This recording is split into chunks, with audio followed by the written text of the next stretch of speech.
திமுக உளவுத்துறைய report போடு. திமுகவுக்கு ஒரு நாள் இருக்கு, பாட கற்ற காலம் வரும், நிச்சயம் வரும். இங்க எத்தனையோ உலமா பெருமக்கள் இருக்கின்றார்கள், சமுதாய தலைவர்கள் இருக்கின்றார்கள். நான் உங்ககிட்ட ஒரே ஒரு விஷயத்தை நான் முன்வைக்கிறேன். முடிஞ்சா நீங்க என்ன பண்ணுங்க, என்கிட்ட விவாதத்துக்கு வாங்க, விவாதத்துக்கு வாங்க. இதே போன்ற ஒரு பொதுக்கூட்டமோ அல்லது ஒரு அரங்கத்திலே வச்சு விவாதமே பண்ணுவோம். திமுக ஒரு துரோகி என்பதற்கு நான் சான்றுகளோடு நான் எடுத்து சொல்றேன். இன்னைக்கு ஒன்றும் இல்லை, 2 நாளைக்கு முன்னாடி அபிஷேக் சத்தீஸ்கரில் பொது சிவில் சட்டம் அமல்படுத்தியிருக்கான். என்னென்ன சத்தீஸ்கரில் 2 நாளைக்கு முன்னாடி பொது சிவில் சட்டம் அமல்படுத்தியிருக்கான். இந்த பொது சிவில் சட்டம்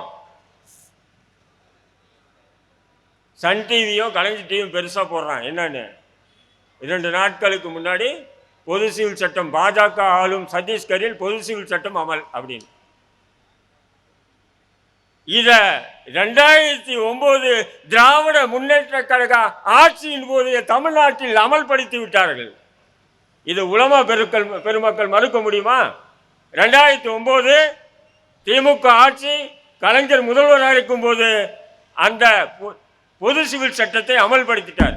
எப்படி தெரியுமா? கட்டாய பதிவு திருமண சட்டம்னு ஒன்று கொண்டு வந்தார்.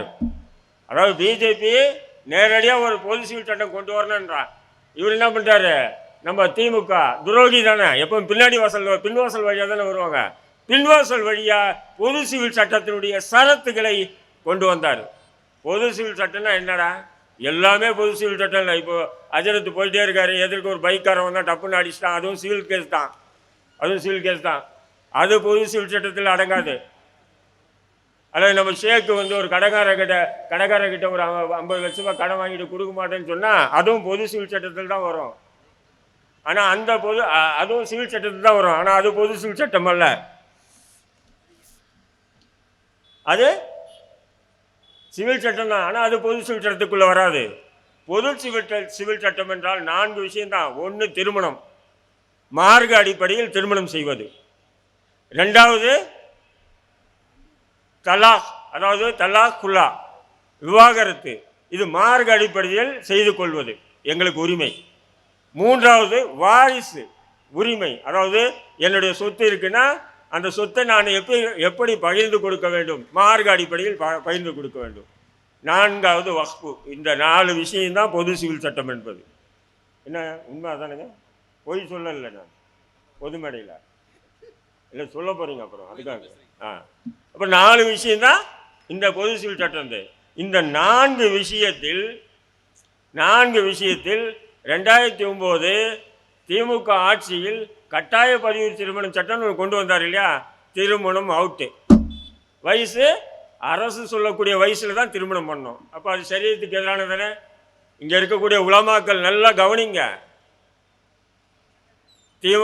தேர்தல் நேரத்தில் பள்ளிவாசல் நின்று திமுக ஓட்டு போடுங்கன்னு சொல்கிறத மட்டும் நீங்கள் வச்சுக்காதீங்க, நல்ல யோசனை பண்ணி. நான் போய் சொல்லலை. 2009 கொண்டு வந்த சட்டம் கட்டாய பதிவு திருமண சட்டம்.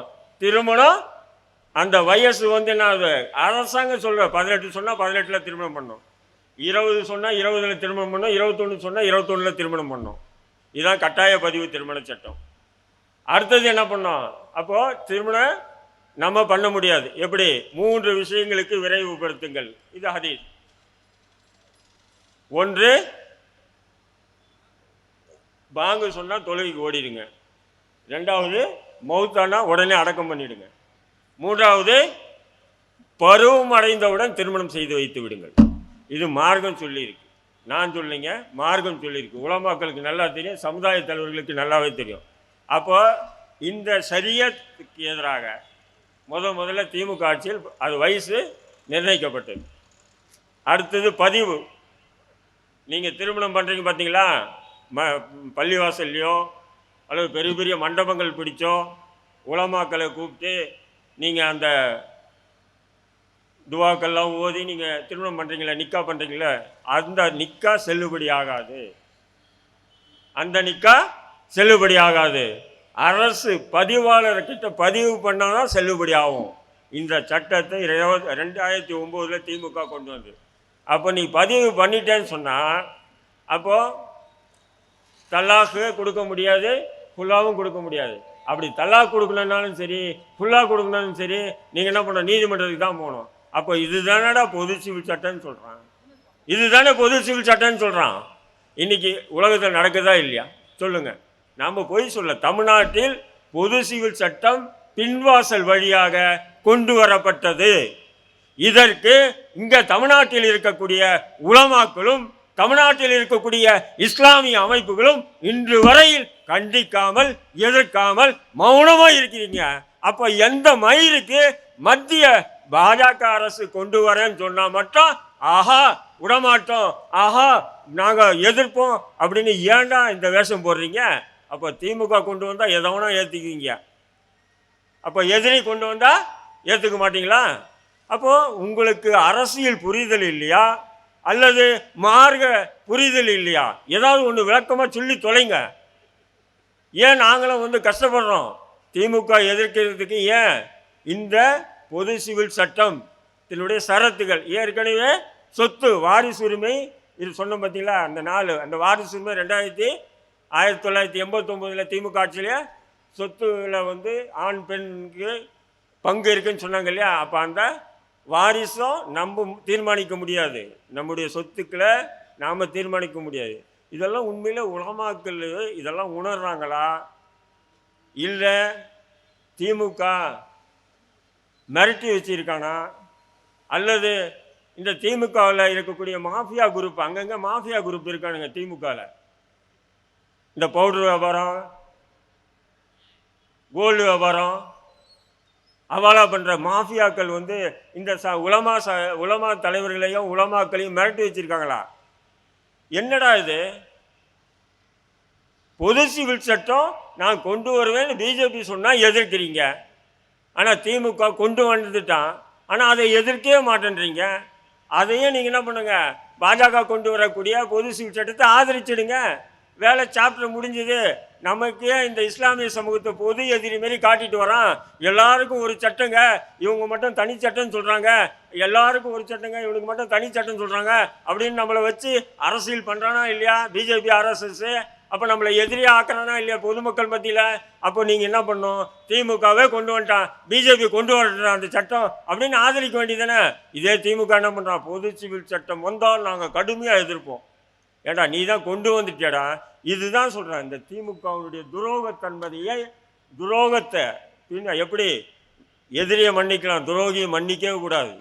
எதிரியை மன்னிக்கலாம், துரோகியை மன்னிக்க கூடாது. நிறைய விஷயங்கள் இருக்குது, நான் அதெல்லாம் விட்டுட்டேன். மார்க்கத்தின் அடிப்படையில் நடக்கக்கூடிய அநியாயங்களை இந்த உலமாக்களும் சமுதாய தலைவர்களும் மந்திரிட்டு அண்ணா அறிவாலயத்தில் கிடக்கிறாங்க. அதனுடைய விளைவு தான் இந்த சமூகம் இப்படி கஷ்டப்பட்டு இருக்கு. அவன் சொன்ன 50 ஆண்டுகள்யா, அரை நூற்றாண்டு இந்த சமூகத்தை திமுக கிட்ட அடகு வச்சிங்களே. இந்த சமூகத்துக்காக திமுக என்னையா செஞ்சுது? அதான் சொன்னார் இல்லையா, 3% இடஒதுக்கீடு. நல்லா விவரமாக பாருங்கள், 3%. ஏன்னா இந்த அதாவது அரசினுடைய அந்த இதிலே 7% மேல் இஸ்லாமியர்கள் இருக்காங்கன்னு சொல்கிறாங்க. ஆனால் உண்மை 10% இஸ்லாமியர்கள் இருக்காங்கன்றான். இவன் கலைஞர் என்ன பண்ணுறாரு, அது சூழ்ச்சி பண்ணுறான் பாருங்க.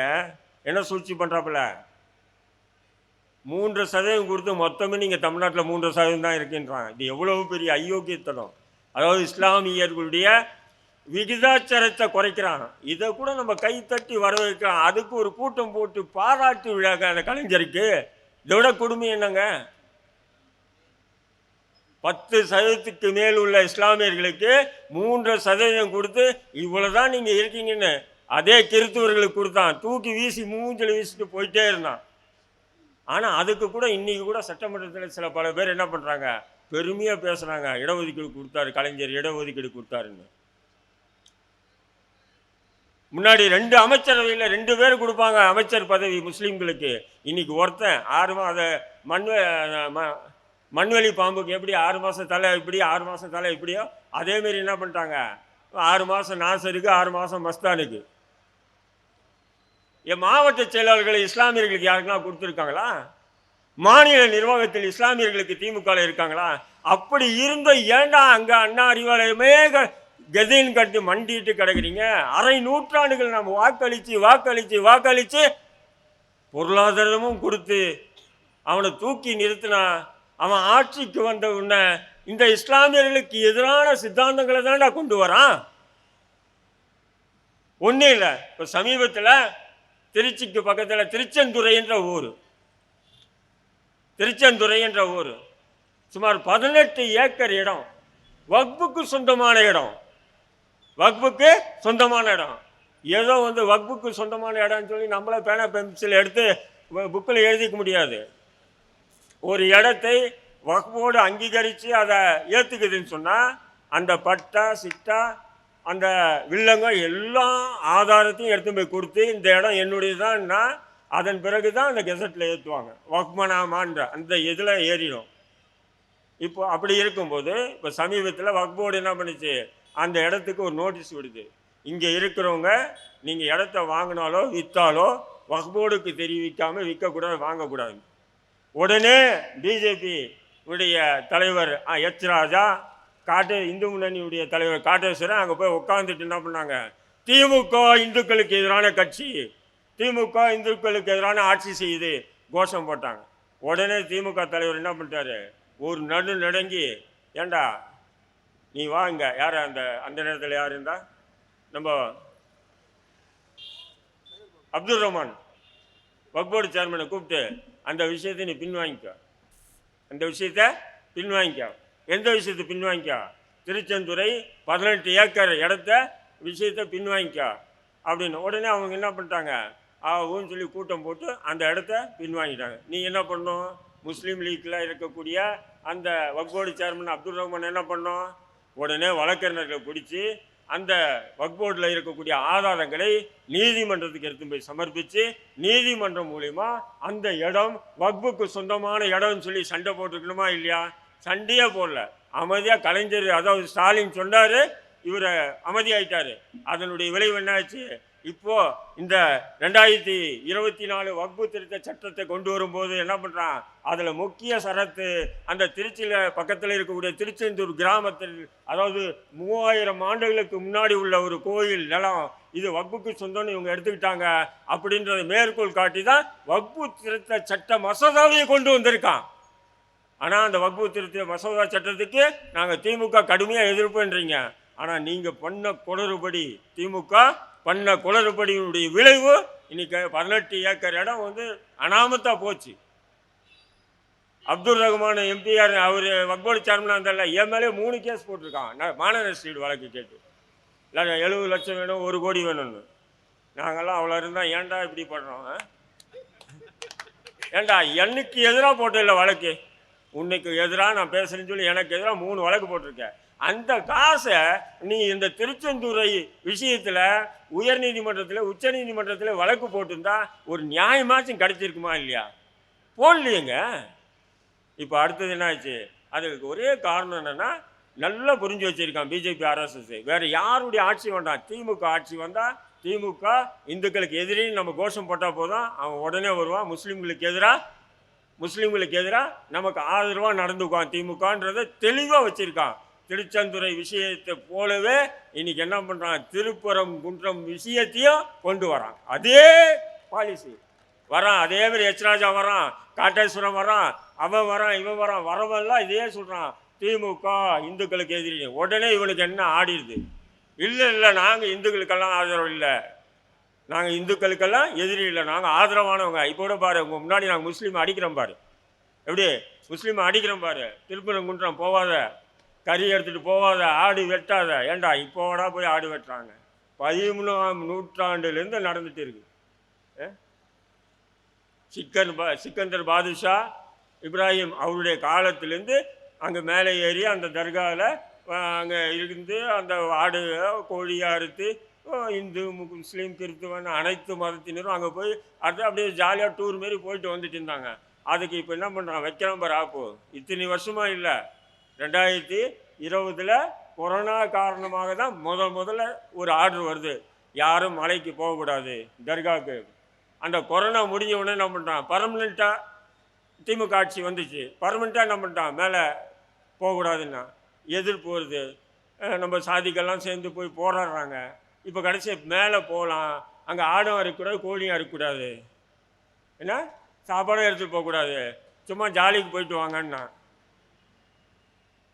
இப்போ அது ஒரு பிரச்சாரத்தை பெருசாக்கிட்டான். அப்போது திமுகவும் பாஜகவும் இணைஞ்சு நடத்தக்கூடிய நாடகங்களை ஒரு சிலர் தான் சொன்னேன். இந்த எப்படி பொது சிவில் சட்டத்தினுடைய சரத்துக்களை திமுக ஆட்சியில் 2009 கொண்டு வந்தாங்க. இதுக்கு உலமாக்களும் சமுதாய தலைவர்களும் இன்ன வரையும் எதிர்ப்பு தெரிவிக்காமல் இன்ன வரையும் திமுகவுக்கு தான் குண்டடிச்சு திமுகவுக்கு ஆதரித்து ஓட்டு போட்டுகிட்டே இருக்காங்க. நாளைக்கு நீங்கள் அல்லாஹ்கிட்ட பதில் சொல்லணுமா இல்லையா?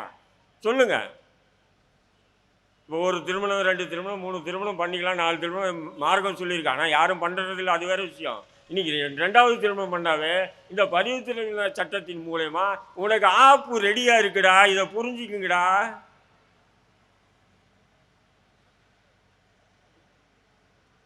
எவ்வளோ விஷயங்களை நாசுக்கா, அதான் பிஜேபி கொண்டு வரணுன்றத திமுக என்ன பண்ணுறான், பின்வாசல் வழி அழகாக கொண்டு வரான். இந்த துரோக அரசியலை இந்த சமூகம் உணராமல் என்ன பண்ணுறாங்க, தொடர்ந்து திமுக கண்ணு முடி திமுக உலமாக்கள் பள்ளிவாசலில் பயன் பண்ணுறாங்க. அட பாவிங்களா! டாஸ்மாக் மூலியமா ஒவ்வொரு ஆண்டும் நாங்கள் என்ன பண்ணுறோம், தமிழக அரசு இயங்குறதுக்கு முக்கிய மூல காரணம் டாஸ்மார்க்ன்றான். அந்த டாஸ்மாக் வருமானத்தை வரக்கூடிய அந்த கஞ்சி அரிசி பிச்சை வாங்கி நீங்கள் பள்ளிவாசலில் போய் நீங்கள் எதுக்குடா நீங்கள் கஞ்சி ஆக்கி போடணும்? எத்தனை செல்வந்தர்கள்! நீ கொடுக்கக்கூடிய அரிசி 5 ரூபா, நீ கொடுக்கக்கூடிய அரிசி 5 ரூபா, 95 ரூபாய்க்கு இஞ்சி பூண்டு எண்ணெய் பாசி பருப்புன்னு அதில் நீங்கள் போடுறீங்க. எந்த மயிருக்குடா அந்த 5 ரூபா அரிசி பிச்சை எடுக்கிறீங்க? சொல்லுங்க. அதை தூக்கி அரசாங்கம் மூஞ்சில வீச வேண்டியது தானே. அதுக்கு நம்ம முஸ்லீம் லீக் தலைவர் காதர் மொய்தீன், தமிழக முதல்வர் அவர்களுக்கு நன்றி. ஏனென்றால் அதாவது ரம்ஜான் மாதத்தில் அனைத்து பள்ளிவாசல்களுக்கும் இலவசமாக கஞ்சி அரிசி என்றா பிச்சைக்காரனா? இது எப்படி இருக்குன்னு சொன்னா, இலவசம் இல்லையா?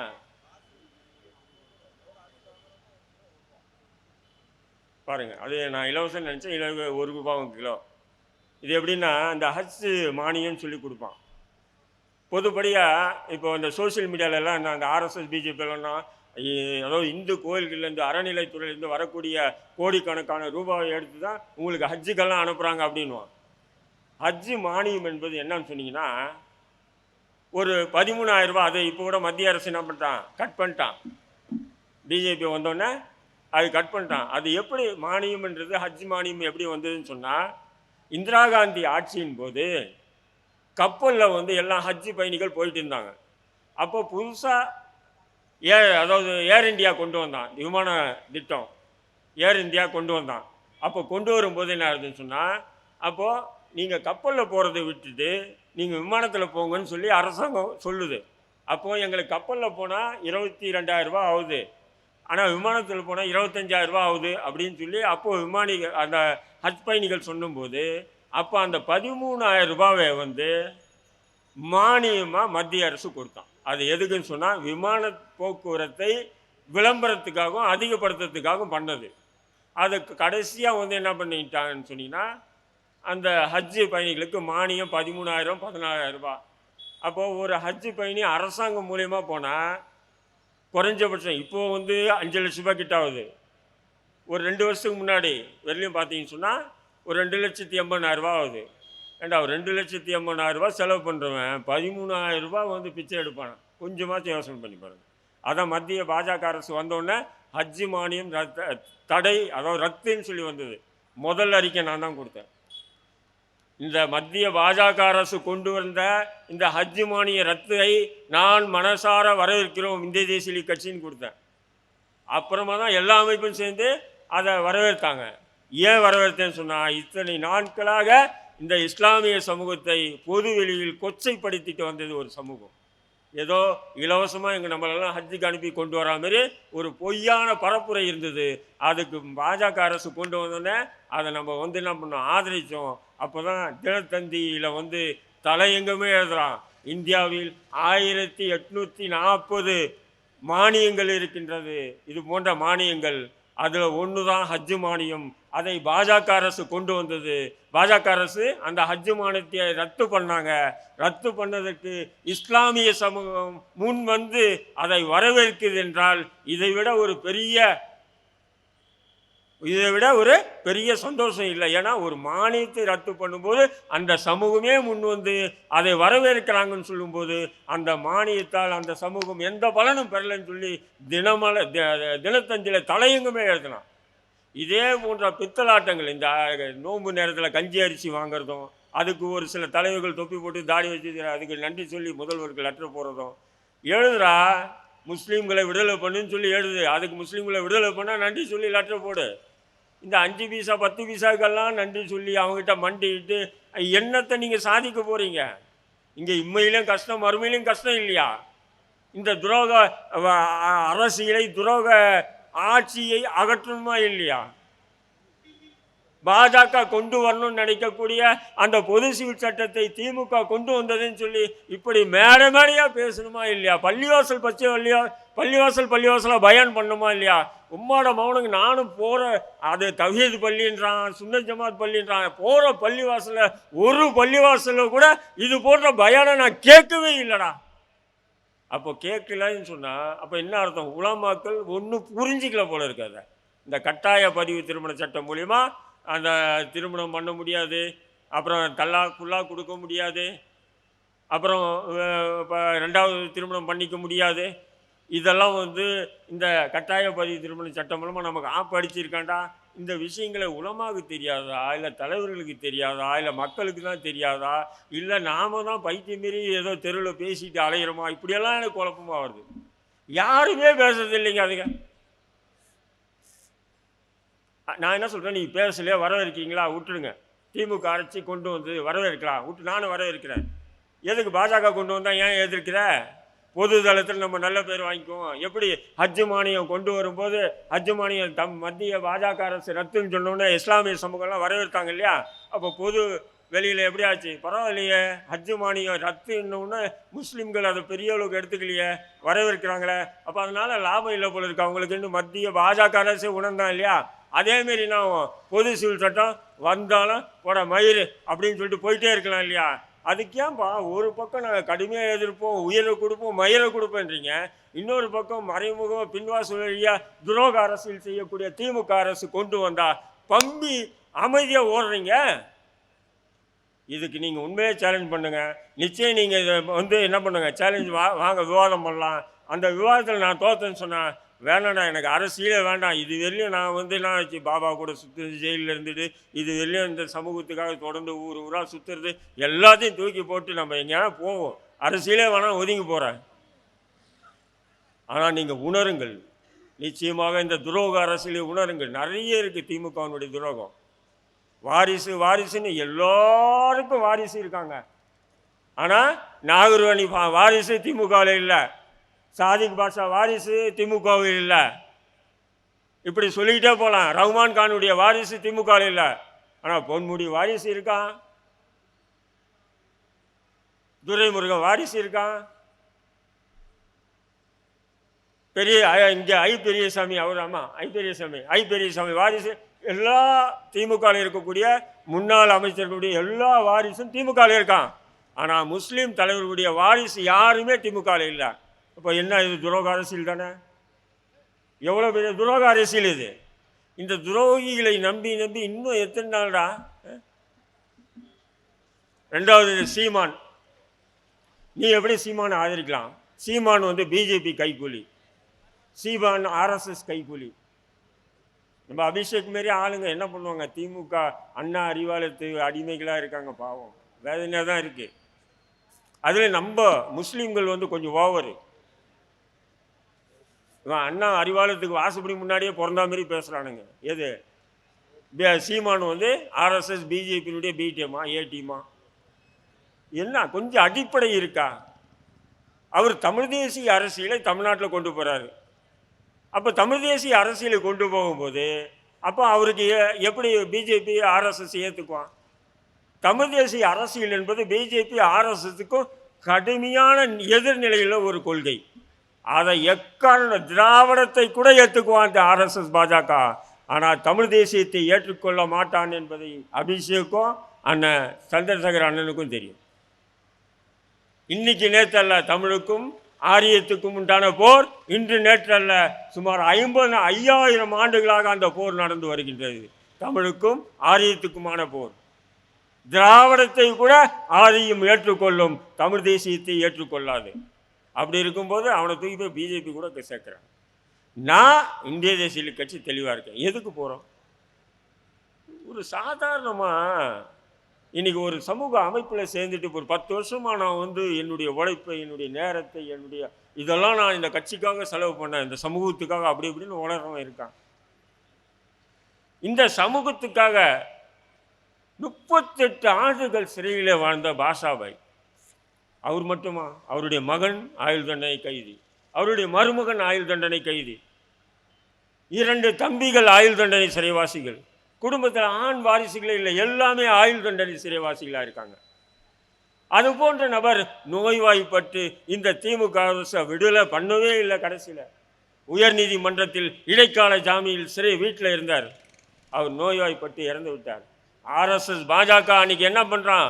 கோயம்புத்தூரில் தெருவாக நின்று இனிப்புகளை பகிர்ந்து கொடுக்குறான். இனிப்புகள்லாம் ஃப்ரீயாக பகிர்றான். சந்தோஷம் அவனுக்கு, பாஷாவை இறந்துட்டார். இப்போ எதிரிகள் இனிப்பு கொடுக்குறான்னா நீ என்னடா பண்ணணும்? அவன்தான் இந்த சமூகத்தினுடைய காவலன். எப்படி? அவன்தான் இந்த சமூகத்தினுண்டான காவலன். இப்போ எதிரி நடுங்கிறானா இல்லையா?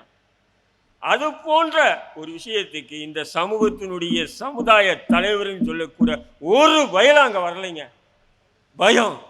ஏன்னா பாஜக, ஆர்எஸ்எஸ், பிஜேபி எல்லாம் தெருவாக நின்று ஸ்வீட் பகிர்றான்.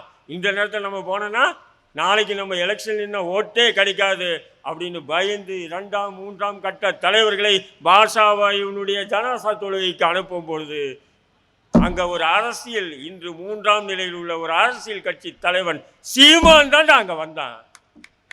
நான் ஏன் சீமானை ஆதரிக்கிறேன்? சீமான் தான்டா வந்தாங்க, வேற எந்த நாய்டா வந்தான்? சமுதாய தலைவர்களுக்கு தெரியாதா?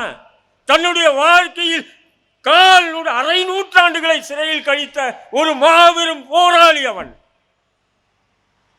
அவனுடைய மரணத்துக்கு நம்ம போயே ஆகணும்னு சொல்லி 1000 இல்லடா, 2000 இல்லடா, லட்சம் வேலை இருக்குண்ணா தூக்கி வீசிட்டு அந்த ஜனாசா தொழுகையில் நீ கலந்துட்டு இருந்தனா உன்னை நான் வரவேற்றிருப்பேன்.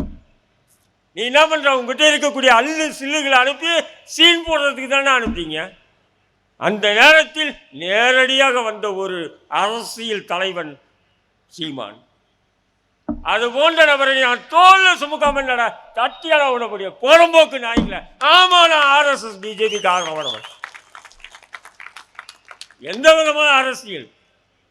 என் தந்தை என்று மார்த்தட்டி சொல்லுகின்றான் அவன். என் தந்தை என்று சொல்லுகின்றான். ஆர்எஸ்எஸ் பிஜேபி எல்லாம் கூட ஒன்று சேர்ந்து அடிக்கிறாங்க சீமான. ஏன் திமுக தலைவர் ஒரு இரங்கல் தெரிவிச்சாரா? திமுகவுக்கு போடுங்க ஓட்டுங்கன்றீங்களே, இரங்கல் தெரிவிச்சானா? செய்ய மாட்டான்.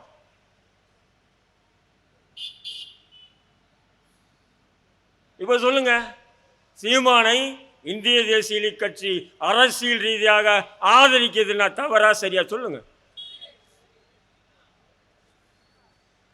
நாளைக்கு போறோம்டா, ஈரோடுக்கு போறோம்.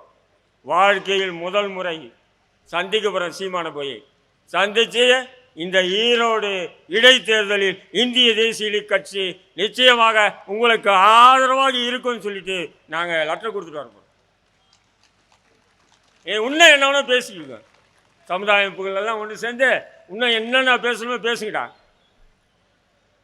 அன்னைக்கு போலீஸ் பக்ருதீன் சிறையில் அடிக்கிறானுங்க. ஒன்றும் இல்லை, அமித்ஷா வந்தார், சேலத்துக்கு போய் ஆடிட்டர் ரமேஷ் வீட்டுக்கு போயிட்டான் அவன் டெல்லிக்கு. அடுத்த நாள் இங்கே சென்னை சிறையில் இருக்கக்கூடிய நம்முடைய போலீஸ் பகுதியினை 10-20 வாட்டருக்கு சேர்ந்து செம்ம அடித்து கையை காலை உடைக்கிறாங்க. அது சம்பந்தமாக கூட நான் உடனே கண்டனத்தை அறிக்கையும் உடனே நம்ம சம்மந்தப்பட்ட அதிகாரியும் சந்தித்து பேசுகிறோம். அப்போ அந்த நேரத்தில் கூட சீமான் தான் முதல் அறிக்கையாக சீமான் கொடுக்குறாப்புல. இப்படி நம்ம சமூக பிரச்சனைக்கெல்லாம் நம்ம கூடவே வரான்னு போகும்போது அப்போது அவரை நம்ம ஆதரிக்கிறோம். அவங்களுக்குள்ள 1000 அரசியல் இருக்கலாம். அவர் பெரியாரை விமர்சனம் செய்யலாம், அது அவருடைய அரசியல். பெரியார் எங்களுக்கு அதாவது பெரியார் எங்களுக்கு எதிரியாகவும் நாங்கள் சொல்ல மாட்டோம், அவர் ஆதரவானவரும் சொல்ல மாட்டோம். அவருடைய நூற்றாண்டு முடிஞ்சு போச்சு. அந்த காலத்திலேருந்து தான் அவர் செய்கிறது சரியா தவறான்னு சொல்லி பேசலாம். இன்னைக்கு நாங்கள் பேச தயாராக இல்லை.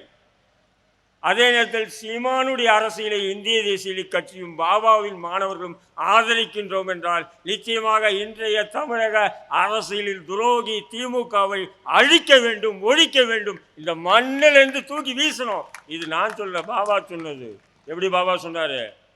நிறைய பேர் திமுககாரன் பாபா வீடியோவை வெட்டி வெட்டி போடுறான். என்னன்னு சொன்னால், பெரியாரையும் நம்ம அபிஷேக் கூட 3 நாள் தடவை அந்த வீடியோ அனுப்பிச்சிட்டே இருக்காரு. ஒரு தடவை அனுப்பினாலும் எனக்கு தெரியும், அபிஷேக் 4-5 தடவை அனுப்பிச்சிட்டே இருக்காரு அந்த வீடியோவை.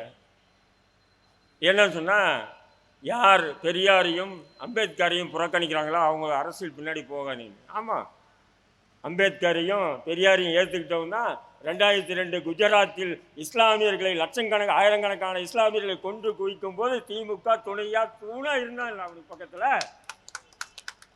அப்போ அம்பேத்கரையும் திராவிடத்தையும் ஏற்றுக்கிட்டு தானே போய் ஆதரிச்சான்.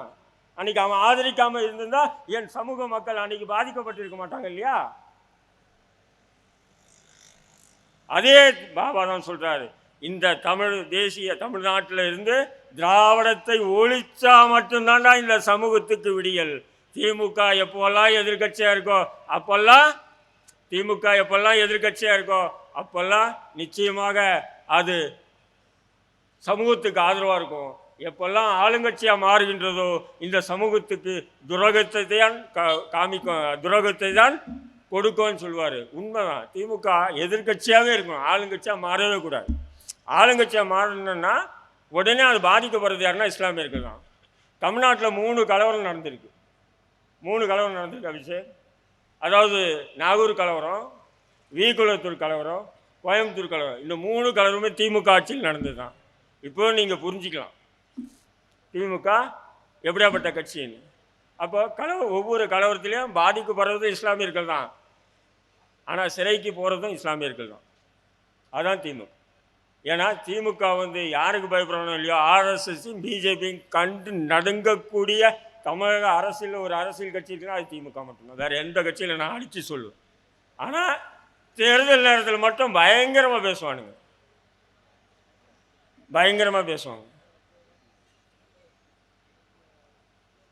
இன்றைக்கி இந்த கூட்டத்தில் 2 வருஷம் ஆயிடுச்சு. இங்கே உண்மையிலே என்னுடைய தம்பி ஆசைக்கு இருந்தான்னா இன்னும் இதோட சிறப்பாக இருக்கும். ரொம்ப ஒரு சின்ன வயசு, 2 வருஷம் ஆயிடுச்சு. சென்ற முறையும் ஆசைக்கு இல்லை, இந்த முறையும் ஆசைக்கு இல்லை. வருத்தமாக தான் இருக்குது. அதேமாதிரி ஆசைக்கூட இருந்த தம்பிமார்கள் தாரிக் காலை உடைச்சி, என்ன ஒரு கொடுமை! சிலிண்டரை தூக்கி காலை உடைக்கிறான். யாரோ புது ஏஎஸ்பி வந்திருக்காரான். இந்த புதுசாக வந்த ஐபிஎஸ் ஆஃபீஸரெல்லாம் இப்போது அவங்க காக்கி சட்டைக்கு அந்த என்னது இது போடுவாங்களே, அந்த கஞ்சியை காக்கி சட்டைக்கு போடுறாங்களோ இல்லை, கொஞ்சம் ஒரு கிளாஸை குடிச்சிட்டு வந்துடுறாங்களோ, அப்படியே தான் போடுறது. இப்படியே தான். ஏதோ நான் ஸ்ட்ரெயிட் ஃபார்வர்டு.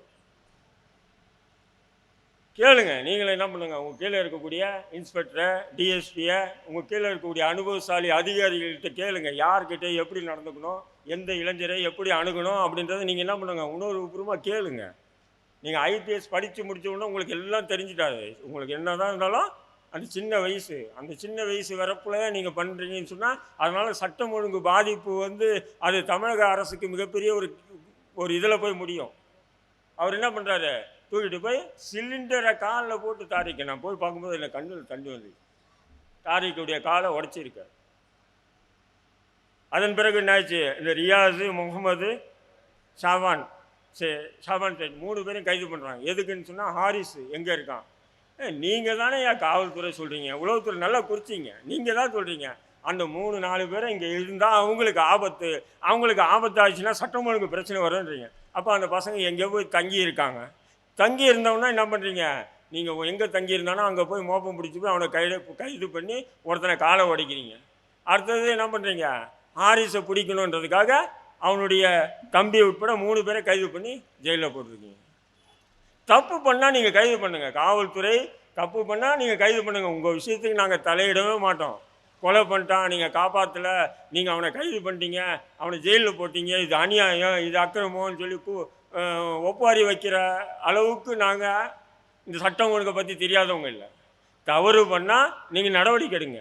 அப்பாவி இளைஞர்கள் அவங்க அண்ணன் நீங்கள் தான் சொல்கிறீங்க, இங்கே இருக்காத, இங்கே இருந்தால் உன்னை கைது பண்ணுவோம், கஞ்சா கேஸ் போடுவோம். கஞ்சா வச்சிருவனுக்கு கேஸ் போடுறதில்ல, கஞ்சா வச்சிருவனுக்கு கேஸ் போடுறதில்ல.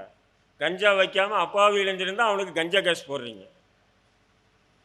இதெல்லாம் எந்த சட்ட விதிக்கு உட்பட்ட விஷயம்? அதிகாரம் உங்ககிட்ட இருக்குது, நாம் என்ன வேணால் செய்யலாண்டா. இவன் யாரா கேட்குறது? சேக்கு மாவட்ட செயலாளர் போய் கேட்டால் நாங்கள் சொல்லணுமா உங்ககிட்ட? அவர் மாநில செயலாளர் அப்துல் ரஹீம் போய் கேட்டால் நான் என்ன உங்கள்கிட்ட சொல்லணுமா? அவசியமா? உங்கள்கிட்ட சொல்ல வேண்டியதே இல்லை. நாங்கள் இதெல்லாம் எந்த வகையான நடைமுறை சொல்லுங்கள், எந்த வகையான நடைமுறை? காவல்துறை அதிகாரிகள் சட்டத்துக்கு உட்பட்டு செயல்படுங்க. நீங்கள் சட்டத்தை கையில் எடுத்தீங்கன்னா அதே பொதுமக்கள் அவங்க சட்டத்தை கையில் எடுத்தால் நிச்சயம் அந்த அந்த அந்த மாநிலத்தில் மிகப்பெரிய ஒரு சட்டம் ஒழுங்குக்கு சீரழிவுக்கு நீங்கள் காரணமாகிடுவீங்க. அதனால் ஒன்றும் இல்லை, கொஞ்ச நாள் உங்கள்கிட்ட அதிகாரம் இருக்குது, எதை வேணால் பண்ணலாம், யார் காலை வேணால் உடைக்கலாம், யார் கையை வேணால் உடைக்கலாம், யார் மீது வேணால் கஞ்சா கேஸ் போடலாம், யார் மீது வேணாலும் கற்பழிப்பு கேஸ் போடலாம், எது வேணால் பண்ணலாம், யார் மீது வேணாலும் போக்சோ சட்டம் போடலாம், நீ எது வேணால் பண்ணலாம். படைத்தவன் இருக்கின்றான், அவன் நினைச்சான்னா உங்களெல்லாம் என்ன நீங்கள் அவன் தண்டிப்பான், கடுமையான தண்டனைக்காரன் பார்த்து. சட்ட விதிகளுக்கு உட்பட்டு தவறு செய்தால் நீங்கள் கண்டிங்க, அதை உங்கள் இஷ்டம், கைது பண்ணுங்க. நான் அப்பாவி இளைஞர்களை கூட்டு போய் காலை உடைக்கிறேன், கையை உடைக்கிறேன் என்றால் நிச்சயமாக அடுத்த முறையெல்லாம் நீங்கள் கூப்பிட்டு இந்த எஸ்பியை பார்க்கணும், இந்த டிஎஸ்பியை பார்க்கணும் வாங்கன்னு சொல்லி கூப்பிடாதீங்க. ஒரு 500 பேரை தட்டுங்க, போவோம் எஸ்பி அலுவலகம் முற்றுகையிடுவோம். இன்னும் எத்தனை நாள் தான் உங்கள் மீது வழக்கு போடுறாங்களோ போடட்டும். இன்னும் 10 இல்லை 100 இளைஞர்கள் மீது கையை காலை உடைக்கிறான்னா உடைக்கட்டும். ஒரு முடிவு வரும் இல்லையா? கழகம் இருந்தால் தான் முடிவு வரும் இல்லையா? இன்னும் எத்தனை நாள் தான் அப்படியே பதுங்கி வாழ போகிறீங்க? ஆக நேரமாச்சு. நான் மறுபடியும் சொல்கிறேன், தமிழக அதுவும் உளவுத்துறைக்கு சொல்கிறேன், நீங்கள் நடவடிக்கை எடுங்க, சட்டத்துக்கு உட்பட்டு நடவடிக்கை எடுங்கள். அப்பாவி இளைஞர்களை அவர்களை ரவுடிகளாகவும் சமூக விரோதிகளாகவும் சித்தரிக்க நீங்கள் முயற்சி பண்ணிங்கன்னா அது நிச்சயம் ஒரு பரிணாம வளர்ச்சி அடையக்கூடிய ஒரு செயல். அது வளர்ந்துகிட்டே போச்சுன்னு சொன்னால் அது விபரீதத்தில் முடியும். அதுக்கு நீங்கள் ஒரு காவல்துறை அதிகாரிகள் ஒரு காரணமாக விடாதீங்க என்று சொல்லி எனக்கு வாய்ப்பளித்த அத்தனை நல்லுள்ளங்களுக்கும் நன்றி கூறி விடைபெறுகிறேன். வாஹிருதா அல்ஹம்துலில்லாஹி ரப்பில் ஆலமீன்.